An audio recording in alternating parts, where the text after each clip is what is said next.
بسم اللہ الرحمن الرحیم۔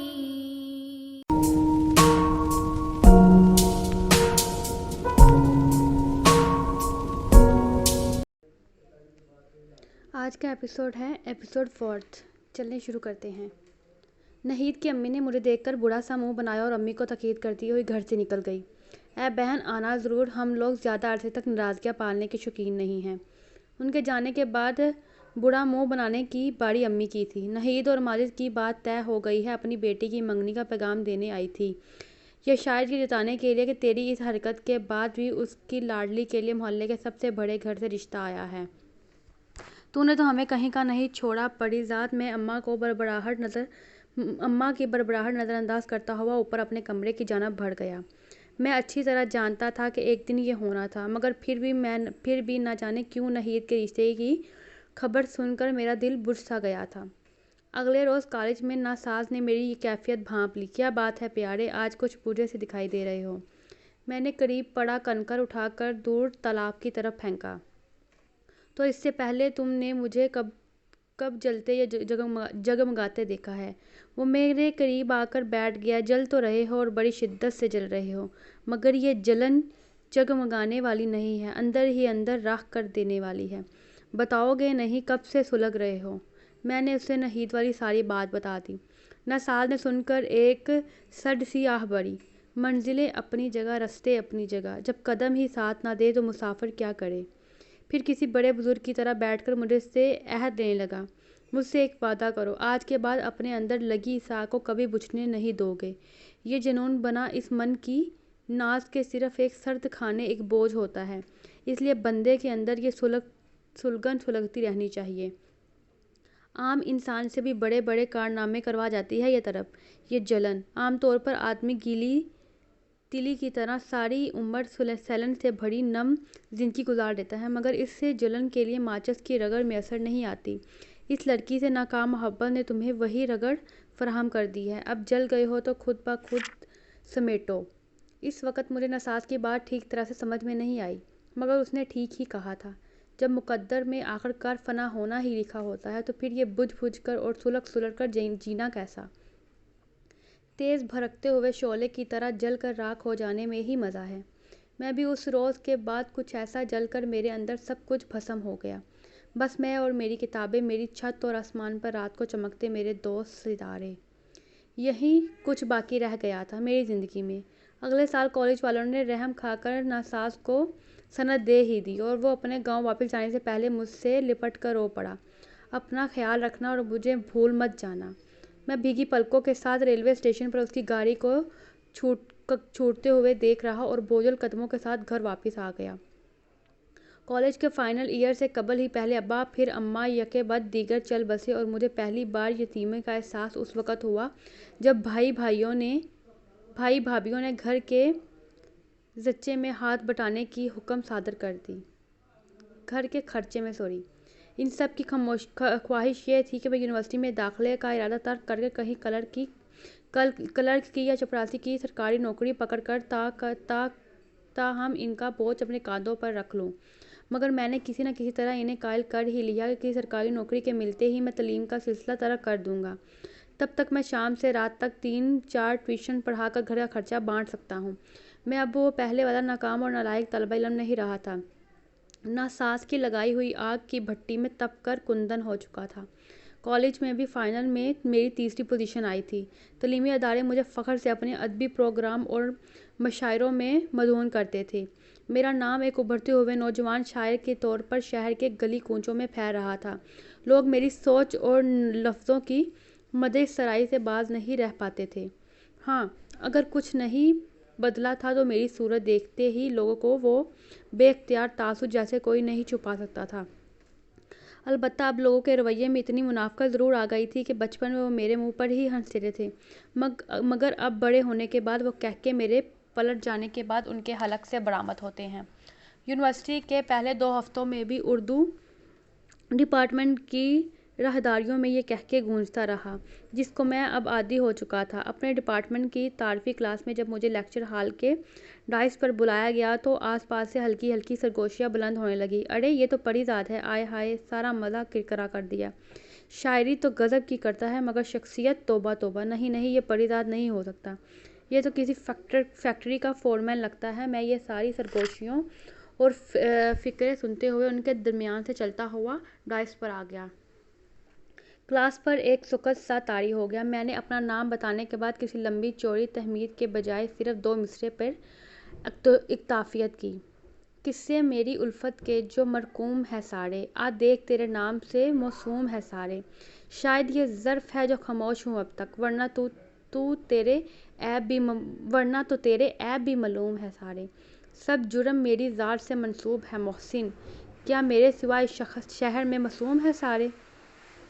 میں اپنی بات ختم کر کے ڈائس سے اتر آیا۔ گزرتے دنوں کے ساتھ میری کلاس نے میری بدصورتی کے ساتھ سمجھوتہ کر لیا تھا، پر میں خود اپنے اس بے چین اور بے قرار دل کا کیا کرتا۔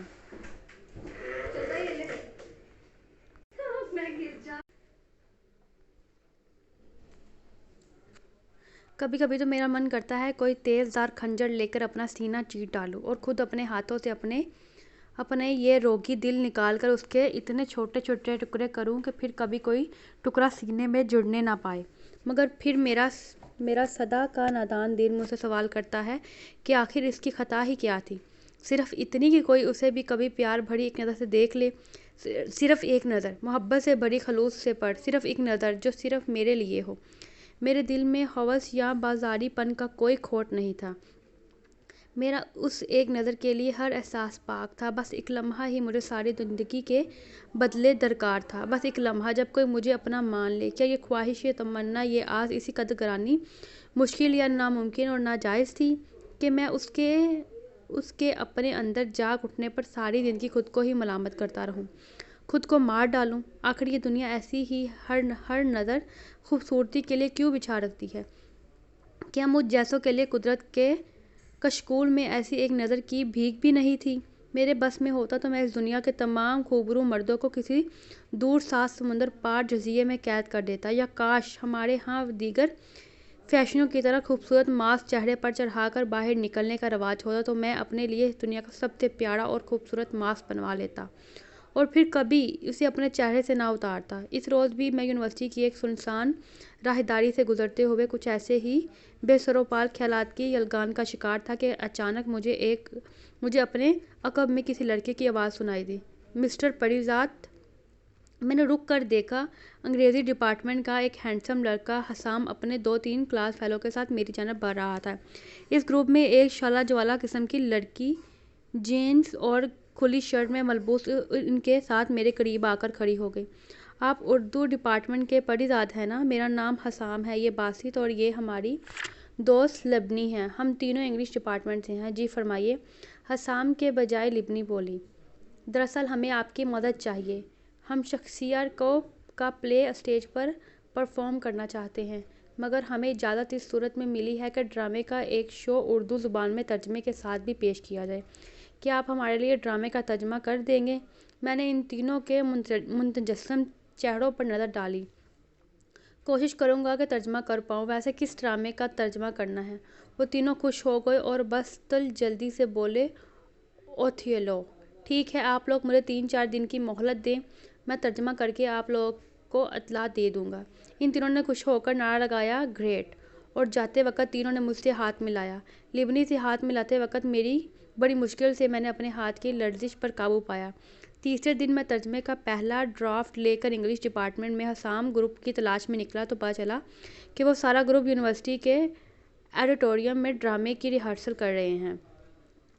میں چپ چاپ ہال میں داخل ہوا اور آخری نشستوں پر بیٹھ کر ان کی ریہرسل دیکھنے لگا۔ ہاں میں ملحنجی سی نامکمل روشنی یا ادھورا سا اندھیرا اچھایا ہوا تھا، صرف سامنے ہال کے اسٹیج پر تیز روشنی دیکھی گئی تھی۔ سبھی اداکاری کے بہترین جوہر دکھا رہے تھے، مگر ان سب میں لبنی کی اداکاری کی چھاپ ہی الگ تھی۔ وہ بہت ڈوب کر اپنا مکالمہ ادا کر رہی تھی اور سارا گروپ اسے تھوڑی دیر بعد خوب جم کر داد دے رہا تھا۔ خاص طور پر حسام کا بس نہیں چل رہا تھا کہ وہ خوشی کا اظہار کیسے کرے۔ لبنی ایک منجھی ہوئی اداکارہ کی طرح آخری سین میں ہیروئن کی موت کا منظر پیش کر رہی تھی۔ میں خود اس کی اداکاری میں اس قدر کھو چکا تھا کہ اس نے جب آخری سانس لے کر سر ڈھلکایا تو میں بے اختیار اپنی جگہ پر کھڑے ہو کر تالیاں بجانے پر مجبور ہو گیا۔ ان سب نے چونک کر مجھے دیکھا اور سب زور سے چلائے، ارے یہ تم ہو پریزاد، آؤ اسٹیج پر آ جاؤ۔ حسام نے باقی انجان لوگوں سے میرا تعارف کرواتے ہوئے انہیں یہ بتایا کہ میں ڈرامے کا اردو میں ترجمہ کرنے والا ہوں۔ میں نے لبنی کو اس کی اداکاری کی داد دی تو وہ سر جھکا کر بولی، نہیں، ابھی میں پوری طرح سے خود کو کردار میں نہیں ڈھال پا رہی ہوں۔ ہاں، مگر جب ہیروئن کی موت ہو تو اس وقت اس کے اوپر کچھ شعر یا کوئی غمزدہ نظم اوور لیپ ہونی چاہیے، تب ہم پورے ہال کو رونے پر ضرور مجبور کر دیں گے۔ انگریزی ڈپارٹمنٹ کے باقی کچھ طلباء جو اس ڈرامے میں خاص حصہ لے رہے تھے وہ مجھے اس طرح دیکھ رہے تھے جیسے دنیا کا کوئی 8واں عجوبہ ہوں۔ وہ سب کے سب اونچے گھرانوں کے چشم و چراغ تھے۔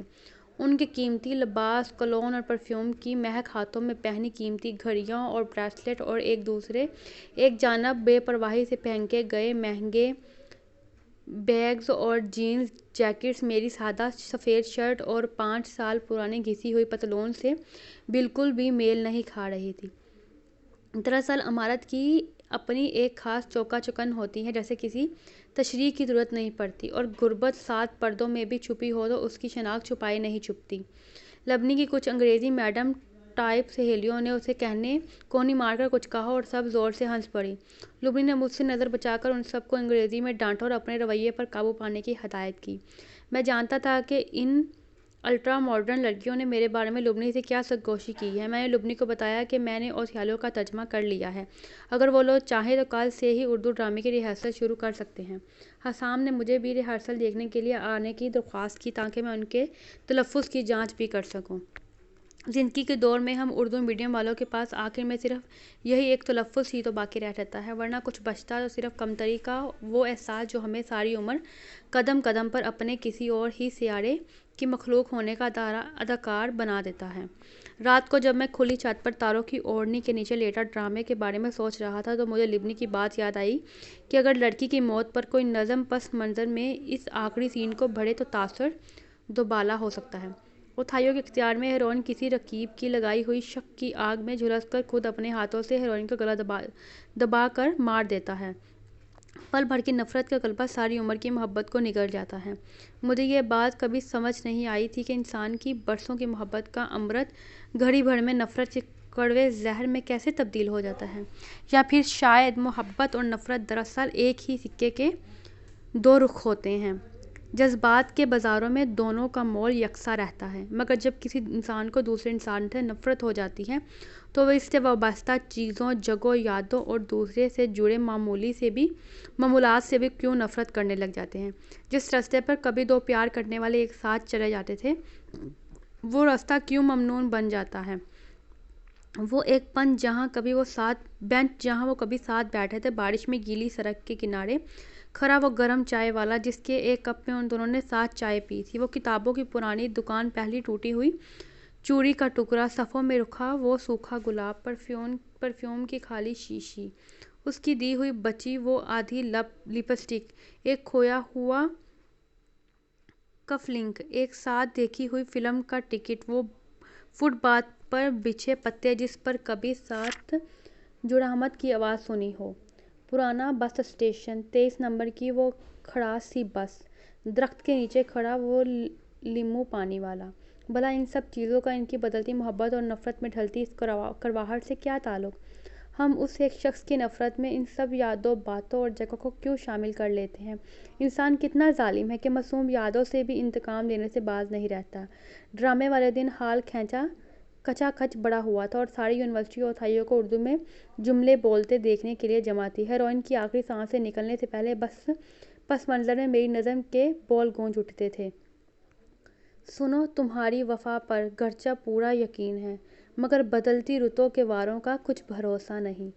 سوگر کبھی ایسا ہو کہ تمہیں مجھ سے نفرت ہو جائے اور میری رخ کی کومل پنکھڑیاں تمہیں کسی بیبول کے مانند چبھنے لگیں، تو بیتے دنوں کو یاد نہ کرنا کہ یادوں کا زہر زخم کو بھرنے نہیں دیتا۔ ہاں مگر دیکھو، کبھی ان باتوں سے نفرت نہ کرنا جو ہم نے گھنٹوں ایک ساتھ بیٹھ کر کی تھی، کہ باتیں تو معصوم ربط ہوتی ہیں اور کسی کم نصیب کی بے رتبی سے ان دونوں کا کیا لینا دینا۔ ڈرامے کے منظر میں اوتھیلو ہیروئن کے پاس پہنچتا ہے اور رات ڈھل رہی ہے اور ہیروئن ڈیسڈیمون سو رہی ہے۔ ڈیسڈیمون مطلب سلو موت۔ اوتھیلو اپنی محبوبہ کو جگاتا ہے اور سخت لہجے میں ڈیسڈیمون سے کہتا ہے کہ وہ اپنی آخری دعا کر لے۔ اوتھیلو کی محبوبہ کی آنکھ میں آنسو بھر آتے ہیں اور وہ اپنے محبوب سے الجھتا کہتی ہے کہ وہ اسے آج رات جینے دے اور چاہے تو صبح مار ڈالے، مگر اوتھیلو کی آنکھ پر شک کے کالے ناگز کسی پٹی باندھ چکے تھے۔ وہ ہیروئن سے کہتا کہ اب بہت دیر ہو چکی ہے، بس منظر میں میری نظم کے بول اوور لیپ ہو رہے ہیں، اور سنو میرے محبوب، کبھی ان رنگوں سے نفرت نہ کرنا جو مجھے بہت اچھے لگتے تھے، کہ رنگ تو روح کو اجالتے ہیں اور کسی کے مقدر کے اندھیروں سے ان رنگوں کا کیا لینا دینا۔ ڈیسڈیمونا آخری مرتبہ اپنے محبوبہ اوتھیلو کو بھیگی پلکوں سے نظر بھر کر دیکھتی ہے اور اوتھیلو کے بڑی ہاتھوں کی انگلیاں اس کی نازک شاہ رگ کو دبانا شروع کر دیتی ہیں۔ لڑکی سانس گھٹنے کی وجہ سے تڑپتی ہے اور بستر کی چادر نیچے گرتی ہے۔ اے میری وفا کے مالک، کبھی ان نظاروں سے نفرت نہ کرنا جو ہم نے ایک ساتھ دیکھے تھے، کہ نظارے تو قدرت کا حسن ہوتے ہیں اور کسی حرامہ نصیب کی بدصورتی یادوں سے ان نظاروں کا کیا لینا دینا۔ اوتھیلو کی مضبوط گرفت میں اس کی محبوبہ کا دم تیزی سے بند ہو رہا ہے اور وہ بن پانے کی مچھلی کی طرح تڑپ تڑپ کر جان دے رہی ہے۔ اوتھیلو کی آنکھ وحشت سے باہر کو ابل رہی ہے اور وہ پوری قوت سے اپنی جان سے پیاری ڈیسڈیمونا کا گلا گھونٹ رہا ہے۔ تکلیف کی شدت سے اس کی محبوبہ کی انگلیوں کے ناخن اوتھیلو کے بازوؤں کی رگوں میں پیوست ہو رہے تھے۔ لڑکی کا نازک بدن آخری مرتبہ زور سے کانپتا ہے۔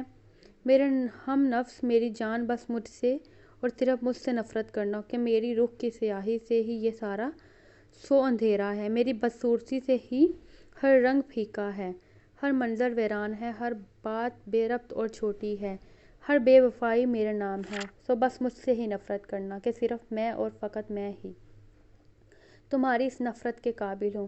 اوتھیلو کی محبوبہ اپنے محبوب کی گرفت میں تڑپ کر آخری ہچکی لیتی ہے اور اس کی روح قفس عنصر سے پرواز کر لیتی ہے، مگر مرتے مرتے بھی اس کی بے جان کھلی آنکھوں میں اپنے پیارے اوتھیلو کو ہی دیکھ رہی تھی۔ لڑکی کا محبوب، اس کا قاتل اوتھیلو اپنی محبوبہ کو سر گود میں لیے بیٹھا رو رہا ہے اور اسٹیج پر پردہ گر جاتا ہے۔ ڈرامہ ختم ہونے کے بعد چند لمحے تو سارے ہال میں سناٹا سا چھا رہا ہے اور پھر تالیوں کی گونج سے وہ شور مچا کر تھمنے کا نام نہیں لیتا۔ لبنی راتوں رات سارے شہر کی یونیورسٹیز میں مقبول ہو چکی تھی۔ ڈرامے کی کامیابی کی خوشی میں اس نے اپنے گھر میں ایک پارٹی رکھی اور ہم سب کو تاکید کے ساتھ دعوت دی۔ میں نہیں جانا چاہتا مگر اس نے میری ایک نہیں سنی اور مجھے مجبوراً اس شام وہاں جانا پڑا۔ گھر کیا پورا محل تھا، مغربی طرز کا ایک وسیع و عریض پھولوں بھرا باغیچہ، جس کے درمیان پریوں کے گھر جیسی ایک شاندار عمارت کھڑی تھی۔ پچھلی جانب سوئمنگ پول تھا اور پارٹی کا بندوبست وہیں کیا گیا تھا۔ موسیقی کا اہتمام بھی تھا اور جدید اصطلاح میں کہی جانے والی ڈی جیز لڑکے لڑکیوں کی فرمائش پر دھنیں بدل بدل کر بجا رہے تھے۔ ڈی جے لبنی کہیں سے اپنی ماں کو کھینچی ہوئی لے آئی اور ان سے میرا تعارف کروایا۔ قیمتی ساڑی میں ملبوس سونے اور ہیرے سے لدی ہوئی اس عورت نے مجھے غور سے دیکھا اور ہونٹ سکیڑ کر کہا، خوب، تو یہ ہے پری ذات، انٹریسٹنگ۔ میرا جی چاہا لبنی کے کان میں دھیرے سے کہوں کہ اسے جانے کے کتنے منظر ہیں اردو فلموں میں دیکھ چکا ہوں، جہاں امیروں کی محفل میں غریب کو اس کی حیثیت یاد دلائی جاتی ہے۔ پھر مجھے خود اپنی سوچ پر ہنسی آ گئی۔ اتنے میں میرے عقب سے ایک بہکی ہوئی آواز بدلی ہوئی، آہا، تو یہ ہیں مسٹر پری ذات، جن کی شاعری ڈرامے میں ڈب کی گئی تھی۔ بھئی واہ لبنی، کیا اداکاری کی تھی تم نے! میں نے پلٹ کر دیکھا۔ ایک پکی عمر کا موٹا سا شخص آہستہ آہستہ ڈگمگاتے قدموں سے ہماری جانب چلا آ رہا تھا۔ لبنی نے تعارف کروایا کہ یہ سیٹھ عابد ہیں، ان کے خاندانی دوست۔ یہ شخص لبنی سے کافی حد تک بے تکلف ہونے کی کوشش کر رہا تھا، یا پھر یہ نشے کا کمال تھا۔ میں ایک جانب ہٹ کر کھڑا ہو گیا تاکہ لبنی کو فرصت ملے تو میں اس سے اجازت لے کر وہاں سے نکل جاؤں۔ سیٹھ عابد کھانا لے کر پلٹا تو اس کی نظر پھر مجھ پر پڑی اور میری طرف چلا آیا۔ اور جناب کیا مصروفیت ہے آج کل؟ دراصل میں خود بھی چھوٹا موٹا شاعر ہوں۔ اور چاہتا ہوں کہ جلد ہی میری کتاب بھی میرے مرحلوں کی پیاس بجھانے کے لیے شائع ہو جائے، مگر کیا کروں، یہ کاروبار اور دھندا ہی جان نہیں چھوڑتا۔ سیٹھ عابد نے وہیں کھڑے کھڑے اپنے 2-4 غزلیں مجھے سنائی، جنہیں سن کر میں نے شکر کیا کہ اس کی کتاب ابھی تک شائع نہیں ہوئی۔ سیٹھ عابد اپنے دھن میں مگن بولے جا رہے تھے، لبنی تمہاری شاعری کی بڑی تعریف کرتی ہے، میں چاہتا ہوں کہ تم میری شاعری کی نوک پلک سنوار کر اسے بھی ایسا بنا دو کہ وہ لبنی کے معیار پر پوری اتر جائے۔ میں نے حیرت سے سیٹھ عابد کی طرف دیکھا، صاف ظاہر تھا کہ وہ چاہتا تھا کہ میں اپنی شاعری اس کی کتاب کے لیے اسے دے دوں۔ سیٹھ عابد نے میری آنکھوں میں جھانکا، اور اس کام کے لیے میں تمہیں ایک خطیر رقم دینے کو بھی تیار ہوں۔ لبنی بتا رہی تھی کہ تم ٹیوشن پڑھا کر اپنی پڑھائی کا خرچہ پورا کرتے ہو۔ میں اپنے غصے پر قابو نہیں رکھ سکا۔ معاف کیجیے گا عابد صاحب، زندگی میں ہر چیز بکاؤ نہیں ہوتی۔ عابد طنزیہ انداز میں مسکرایا، غلط، آج کل سب بکاؤ مال ہے، اور جس محل میں آج تم کھڑے ہو، اس امرا کے لیے یہ شاعری، یہ خوبصورتی لفظ ان کی ایک شام بہلانے کے کام آ سکتے ہیں، مگر اس سے زیادہ نہ ان کے پاس وقت ہوتا ہے، نہ فرصت کہ وہ روزانہ تمہیں بلا کر تمہارے فن سے محظوظ ہو سکیں۔ میں تو پھر بھی تمہارے الفاظ، تمہاری سوچ اور تمہارے خیالات کی بہت اچھی قیمت لگا رہا ہوں۔ وقت ملے تو ٹھنڈے دل سے سوچ لینا۔ میں نے بڑے بڑے قلمکاروں کے مسودے ردی کے بھاؤ بکتے دیکھے ہیں۔ میں لبنی سے اجازت لے کر واپس چلا آیا۔ جب انسان کے پاس دولت کی بہتات ہو تو اس کے اندر کا کباڑیا دکاندار کیوں جاگ جاتا ہے؟ کیا یہ سبھی امیر ایک جیسے ہوتے ہیں؟ مگر لبنی تو ان جیسی نہیں ہے۔ میں نے ہمیشہ اس کی آنکھوں میں اپنے لفظوں کے لیے ایک خاص احترام دیکھا تھا۔ میرا بھولا دل ایک بار پھر راہ بھٹکنے کے بہانے ڈھونڈ رہا تھا۔ اگلے دن لبنی نے مجھے یونیورسٹی میں چپ اور اداس دیکھا تو اسے لگا کہ گزشتہ شام اس کی ماں کے سلوک سے دل گزشتہ ہوں۔ اس نے مجھ سے معذرت کی کہ مگر میں نے اسے تسلی دی کہ میں اس سلوک کا عادی ہوں۔ مگر لبنی کی سیاہ جھیل سی آنکھوں میں اداسی اتر آئی۔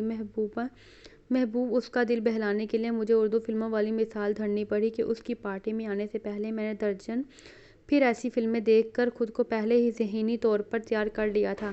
البتہ بس ایک کمی رہ گئی کہ وہاں کوئی بڑا سا پیانو نہیں پڑا ہوا تھا جس پر بیٹھ کر ایسی سچویشن میں غریب لڑکا ہیروئن کے لیے گانا گاتا ہے۔ میری بات سن کر لبنی زور سے ہنس پڑی، یوں لگا جیسے تیز بارش میں دھوپ نکل آئی ہو۔ مگر میں لبنی سے چاہتے ہوئے بھی یہ نہیں کہہ پایا کہ فلموں میں پیانو پر گانے والا ہیرو ہوتا ہے جو مردانہ وجلت اور خوبصورتی مالو مال ہوتا ہے، جبکہ میں اگر پیانو پر گانے کے لیے بیٹھ بھی جاتا تو میری وجہ سے سارا منظر دھندلا ہو جاتا۔ جب چہرے ہی دھول سے اٹا ہو تو آئینہ کیا کرے؟ اور پھر چند دن بعد لبنی نے اچانک یونیورسٹی آنا بند کر دیا۔ میں نے ان کے سب دوستوں سے پوچھا مگر کسی کو کچھ پتہ نہیں۔ اگر 5ویں دن میں دل کے ہاتھوں مجبور ہو کر ان کے بنگلے کے دروازے پر پہنچ گیا۔ چوکیدار نے لبنی کے نام پر مجھے گھر کے لان تک پہنچا دیا۔ لان میں لگے سنگ مرمر کے بڑے فوارے کے پاس لبنی کی ماں بیٹھی دیکھ کر میرے قدم اٹھنے لگے۔ دوسرا جھٹکا مجھے لبنی کی ماں کی انگلیوں میں پکڑے سگریٹ کو دیکھ کر لگا۔ اس نے غور سے میری طرف دیکھا اور سگریٹ کی راکھ جھاڑ کر بولی، لبنی سے ملنے آئے ہو؟ میں نے سٹپٹا کر جواب دیا، جی۔ لبنی کی ماں نے میری آنکھوں میں جھانکا، محبت کرتے ہو میری بیٹی سے؟ مجھے لگا جیسے کسی نے میری قدموں کے نیچے سے زمین کھینچ لی ہے۔ لبنی کی ماں کی آنکھیں مجھے اپنے جسم پر پار ہوتی ہوئی محسوس ہو رہی تھی۔ یہ ایپیسوڈ یہیں پہ ختم ہوتا ہے۔ Thank you for watching, please subscribe. اللہ حافظ۔